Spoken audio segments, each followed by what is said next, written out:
شوفوا لي هذاك الزين، اليوم جبت لكم تحلية البنان اللي رايحة تولي إدمان عندكم، شكل البنة تنسيكم في كلش. في كاسرونة عندي 3 كيسان حليب، زوج مغارف سكر، علبة فلون بذوق الفاني، 3 مغارف مايزينا.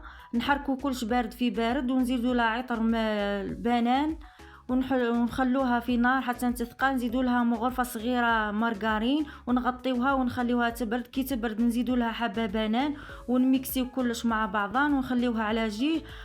ونجيو نحضروا لا جولي. عندي 2 كيسان ماء، ونزيدو لها علبة فلون بذوق الفاني وعطر البنان، ونحطوها فوق النار ثاني طيب. وكي طيب نجيبو هنايا نحضروا طبقات. نديروا طبقة تاع الفلون، ونزيدوا لها طبقة تاع البسكوي وطبقة تاع الفلو ثاني، وتزيين اختياري. هذه هي التحلية اللي رايحة تزهيكم سهراتكم. جربوها، ما تنسوش الاشتراك.